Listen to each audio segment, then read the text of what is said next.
Hi hello welcome to our channel. నేను మీ శ్రీ. ఈరోజు మనం చెప్పుకోబోయే కథ ఇష్టమైన సకుడ పార్ట్ 169 అండి. కథలోకి వెళ్ళే ముందు లైక్ చేయడం మర్చిపోకండి. హఠాత్తుగా మారిన ఆమె స్వరాన్ని గమనించి వెనక్కి తిరిగి చూస్తాడు గగన్. అతనికి బ్రతిమాలడం ఓదార్చడం అవేమీ చేత కాదు. వచ్చిన రీతిలో నచ్చిన రీతిలో మాట్లాడుతుంటాడు అంతే. మేఘా, అన్నీ తలుచుకుని ఏడవడం నాట్ ఫే. కొన్ని అక్కడే వదిలేస్తే మనం ముందుకు వెళ్దాం. ఇంకోసారి నా ముందు ఏడవకు. అతని మాటలు చాలా కరుగ్గా వచ్చాయి. తను ఏడిస్తే అతను చూడలేడా? మేఘన కళ్ళు తుడుచుకుంది. అతని చుట్టూ చేతులు వేసి వెనక నుంచి ఆమె హత్తుకుంది. ఆ చర్యని ఊహించిన అతను నిశ్చేష్టుడయ్యాడు. మరుక్షణం ఆలస్యం చేయకుండా ఆమె చేతులు తీయబోతుంటే, thank you so much Gagan. మీరంతా నా లైఫ్లోకి వచ్చాక నేను చాలా ప్రశాంతంగా ఉన్నాను. ఆమె మాటలకి అతని చర్యలు ఆగిపోయాయి. ఆమె మాటల్లో ఉద్దేశం కేవలం స్నేహం. అతను ఆ విధంగా అర్థం చేసుకున్నాడు. బలవంతంగా ఆమె చేతులు తీసి దూరం జరిగాడు గగన్. నన్ను ముట్టుకుంటే నాకు చిరాకు మేఘా. అతడు ముఖం చిట్లించి విసుగ్గా అన్నాడు ఆ మాట. సారీ. మేఘన నవ్వింది. అప్పుడప్పుడు హర్ష కూడా హగ్ చేసుకుంటే గగన్ తిడుతుంటాడు. అందుకే అతని మాటలను మేఘ సీరియస్గా తీసుకోలేదు, పట్టించుకోలేదు పెద్దగా. వాన చినుకులు ఒక్కొక్కటిగా రావడంతో ఇద్దరూ తిరిగి ప్రయాణమయ్యారు అక్కడి నుంచి. ఆ ప్రదేశాన్ని చూస్తున్న గగన్కి అది బాగా నచ్చింది. ఇలాంటి పచ్చడి వాతావరణం అంటే చాలా ఇష్టమని ధరణికి ఆ విషయం అతనికి తెలుసు. ఆమె ఈ ప్రకృతితో కబుర్లు చెప్తుంది, వర్షంలో ఆటలాడుతుంది, పువ్వులతో మాట్లాడుతుంది. ధరణిని అక్కడికి తీసుకురావాలని అనుకున్నాడు గగన్. ఆ ఆలోచనకి అతనికి నవ్వు తెప్పించింది. అతని చుట్టూ మైమరిచిపోయి మరి అప్రయత్నంగా నవ్వేసుకున్నాడు. ఆమె వెళ్తూ వెళ్తూ తన వైపు చూసిన చూపులు ఇంకా గుర్తున్నాయి. ఎంత ముద్దుగా చూస్తుందో. మొన్న కోపం కూడా చూశాడు. అతను తన మాటలకి అలా నవ్వుతున్నాడేమో అని మేఘన అనుకుంది. తనంటే అతనికి ఇష్టం ఉంది, కానీ అతను గుర్తించట్లేదని మేఘన ఫీల్ అయింది. వర్షపు తీవ్రత పెరక్కముందే ఇద్దరూ హోటల్ దగ్గరికి వచ్చేశారు. హర్ష వాళ్ళు ఇంకా రాలేదు. మేఘన చెప్తుండగానే వేద వర్షంలో నడుచుకుంటూ వస్తూ కనిపించింది. ఆ హోటల్ వరండాలో నిలబడి ఉన్న గగన్ మేఘనాని ఆమె చూసింది. వేద ముఖం నీటితో తడిచిపోయింది. వేదు, నువ్వు ఒక్కదానివే వస్తున్నావు, హర్ష ఎక్కడా? హఠాత్తుగా మేఘన గొంతు వినిపించగానే వేద ఉలిక్కి పడ్డట్టు చూసింది. వస్తున్నాడు.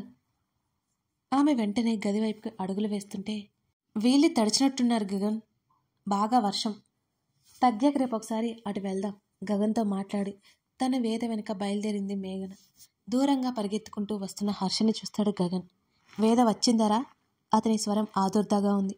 మౌనంగా వెళ్ళిపోయిన వేద తీరు గుర్తు చేసుకుంటూ హర్ష వైపు అనుమానంగా చూశాడు గగన్.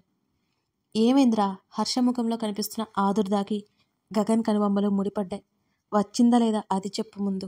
అతని చేత్తో జుట్టు చెరుపుకుంటూ నీళ్లు విదిలించుకుంటూ లోపలికి నడిచాడు. వచ్చింది, రూమ్లో ఉంది అని అన్నాడు గగన్. వీళ్ళిద్దరూ కూడా గదిలోకి నడిచారు. ఇప్పుడు చెప్పు, ఏమైంది? అసహనంగా రూమ్లో అటు ఇటు నడుస్తున్న హర్షని చూస్తూ అడిగాడు గగన్. అప్పటికే అతను బట్టలు మార్చుకుని అలా ఏదో ఆలోచిస్తున్నాడు. గగన్ వైపు సంశయంగా చూశాడు హర్ష. గగన్ ఇంకోసారి అడగలేదు, చూస్తున్నాడంతే. నేను కిస్ చేశాను. వాట్? వేదని కిస్ చేశాను అంటూ రెండు చేతులు జుట్టులోకి పోనిచ్చుకొని బెడ్ మీద కూలబడ్డాడు హర్ష. అది ఇది అని అనలేదు, మౌనంగా ఉండిపోయాడు గగన్. నాకు ఆ టైంలో పిచ్చి పట్టినట్టుందిరా, తెలియకుండానే జరిగిపోయింది అని అన్నాడు హర్ష అపరాధ భావంతో. ఏమంది? ఏమైనా అంటే ఫీల్ అయ్యావని కాదు, ఏమీ అనకుండా వెళ్ళిపోయింది. అసలు ఏమనుకుంటుందో ఏమో తెలియట్లేదురా, ఏం చేయాలి ఇప్పుడు? అదే అసహనంతో అడిగాడు హర్ష. నిజానికి అది అసహనం కాదు, ఇంకేదో. అది అతనికే తెలియదు. అది మీ ఇద్దరి మధ్య విషయం. నన్నేం చేయమంటావు?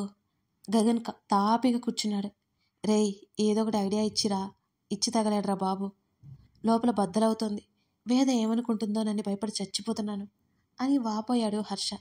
చెప్పాను కదా, ఇందులో నేను ఇన్వాల్వ్ అవడానికి ఏం లేదు. నాకేమైనా మైండ్ రీడింగ్ తెలుసా ఏంటి? లేదా మైండ్లో ఏముందో తెలుసా? వేద ఏదో అనుకోవడానికి. నువ్వు ఆ టైంలో ఏం ఫీల్ అయ్యావో తెలియదు, వేద ఏం ఫీల్ అయ్యిందో నాకు తెలియదు. నేనెందుకు మాట్లాడాలి? నువ్వే తేల్చుకో అంటూ అతను మొబైల్ తీసుకుని బాల్కనీలోకి వెళ్ళిపోయాడు. హర్షకు పిచ్చి పట్టినట్టుగా ఉంది. కాసేపు అతను కూడా బాల్కనీలోకి వెళ్ళిపోయాడు. రేయ్, వేద నన్ను బ్యాడ్గా చూస్తుంది కదా. ఆ మాటకి హర్ష వైపు తిరిగాడు గగన్. ఒక క్షణం స్నేహితుడి కళ్ళల్లోకి సూటిగా చూసి కాలింగ్ బెల్ మోగుతుంటే బయటికి వెళ్ళిపోయి వేడి వేడిగా కాఫీ తీసుకొచ్చి స్నేహితుడికిచ్చాడు గగన్. హర్ష అది అందుకొని గగన్ సమాధానం కోసం చూస్తున్నాడు. ఏమో నాకు తెలీదు. శాడిస్ట్ గాడివరా నువ్వు, హర్ష అరిచాడు. గగన్ నవ్వాడు. వేద అంటే వీడు కూడా తెలియకుండానే ఇష్టపడుతున్నాడా అని సందేహం వచ్చింది అతనికి.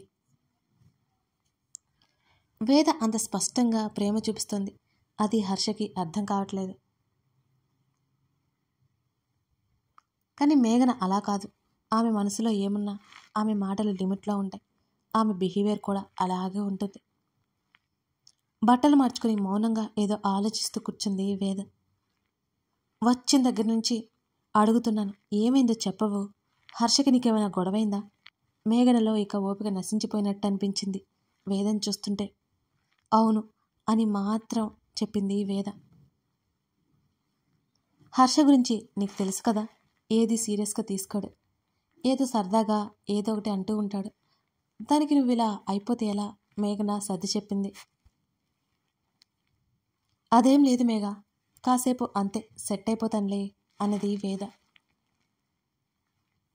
మేఘన కూడా ఇంకా ఎక్కువగా ఆ విషయం గురించి మాట్లాడలేదు. హర్ష వేద ఏదో ఒకటి అనుకోవడం, మాట్లాడకుండా ఉండడం, తర్వాత మామూలుగా మాట్లాడడం ఆమె చూస్తూనే ఉంది. ఆ రోజు రాత్రి డిన్నర్కి వేద రాలేదు. హర్ష గమనించి అడిగాడు. తలనొప్పిగా ఉందని చెప్పింది. హర్ష రూమ్కి ఆర్డర్ పెట్టుకుంది అని అంది మేఘన. హర్ష గగన్ ముఖముఖాలు చూసుకున్నారు.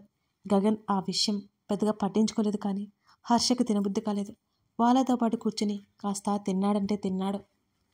ఆ రోజు రాత్రి అతనికి సరిగ్గా నిద్ర కూడా పట్టలేదు. వేద తన మీద చాలా కోపంగా ఉందని మాత్రం అతనికి అర్థమైపోయింది.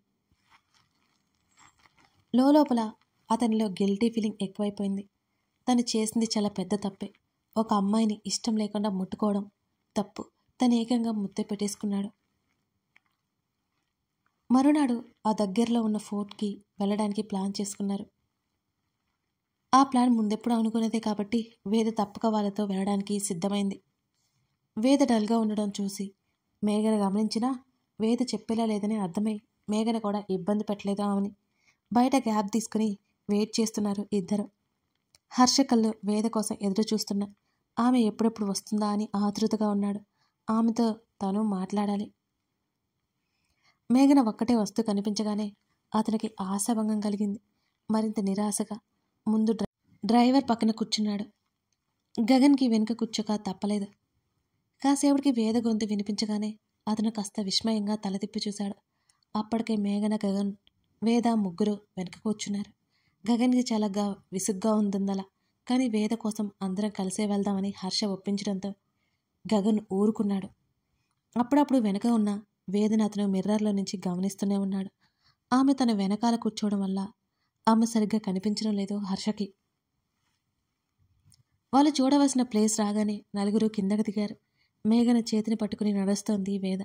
ఆమె కనీసం తన వైపు కూడా చూడకపోవడం హర్ష గమనించాడు. గగన్తో కూడా సరిగ్గా మాట్లాడలేదు వేద.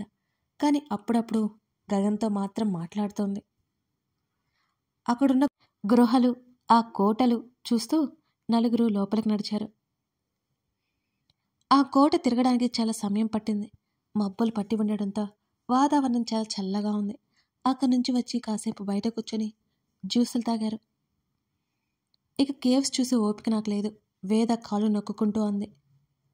ఇక్కడ వరకు వచ్చాం కదా వేద, చూడకుండా ఎలా వెళ్తామే అన్నది మేఘన.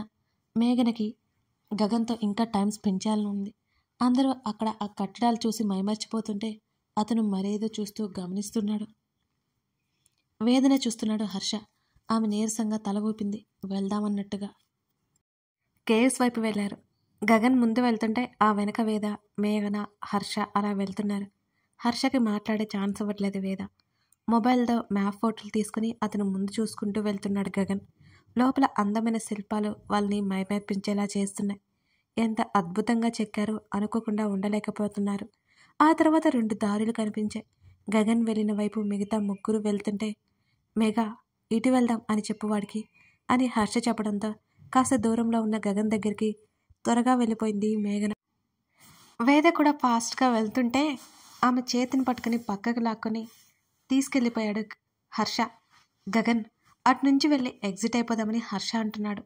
మేఘన వెనక్కి చూస్తుంది, కానీ అక్కడ హర్ష కనిపించలేదు. లేదు, ఇటు వెళ్ళాలి, మ్యాప్లో ఇలాగే ఉంది అని అన్నాడు గగన్. వీళ్ళు ఎటుపోయారు అని వెనక్కి చూసిన మేఘనకి వాళ్ళు కనిపించలేదు. వేద హర్షతో మాట్లాడుతూ వెళ్ళిపోయిందేమో అని, ఇద్దరు మామూలుగా మాట్లాడుకుంటారని, కలిసిపోతారని వాళ్ళనిక మేఘన పట్టించుకోలేదు. ఆమె గగన్తో మాట్లాడుతూ వెళ్తోంది. వాళ్ళలాగానే చాలామంది అలా వెళ్తూ చూస్తూ ఉంటే హర్షకు చిరాకు వచ్చింది. అప్పటికే వేద అతని చెయ్యి విడిపించుకోవడానికి ప్రయత్నం చేస్తోంది.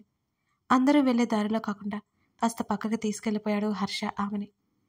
లోపల గుహలో చీకటిగా ఉండడంతో ఆమెకి భయం పట్టుకుంది. వదులు, నన్నేం చేస్తున్నావు నువ్వు? వేదకి కోపం వచ్చి అరిచింది కాస్త మెల్లిగానే. నీతో మాట్లాడాలి, కుదురుగా ఉండు. ఆమె ఎటు కదలకుండా అక్కడే ఉన్న బండరాయికి ఆమెని ఆనించేసి అడ్డుగా నిలబడ్డాడు హర్ష. ఆమె క్యాప్ పెట్టుకుని ఉంది. ఆమె జుట్టు ఇరువైపులకు భుజాల మీద ఉంది. వైట్ షర్ట్, బ్లూ జీన్లో ఉంది. హర్ష కూడా సేమ్ డ్రెస్లో ఉన్నాడు. ఇద్దరిని ఒకరినొకరు చూసుకున్నారు. అప్పటి వరకు గమనించిన విషయం వాళ్ళకి అర్థమైపోయింది. నాతో తర్వాత మాట్లాడదు, వాళ్ళు వెళ్ళిపోతారు, ముందు వదులు. వేద అతని వైపు చూడకుండా కిందకు వంగి అతని చేతి మధ్యలో నుంచి దూరి తప్పించుకోవడానికి ప్రయత్నం చేసింది. ఆమెకి ఇరువైపులా చేతులు అడ్డుపెట్టాడు. ఎటు వెళ్లకుండా హర్ష. రూమ్కి వెళ్ళాక మాట్లాడతాను, ప్లీజ్ వదులు. వేద, నీకు కోపం వచ్చిందని అర్థమైంది. నేనంత తేలిగ్గా ఎవరికి క్షమాపణ చెప్పను. నేను చేసిన దానికి సారీ వేద, అది నాకే తెలియకుండా జరిగిపోయింది. అతను ఆమె ముఖంలోకి చూస్తూ చెప్తుంటే ఆమె పక్కకు చూస్తోంది. వేద, నీకే చెప్తున్నాను, వినిపిస్తుందా లేదా? ఆమె గడ్డం పట్టి ముఖాన్ని తన వైపుకు తిప్పుకున్నాడు హర్ష. ఆమె చూపుల్లో భావం అతనికి బోధపడలేదు. ఆమె ఏదో చెప్పబోయేలోపు అతను నోరు విప్పాడు.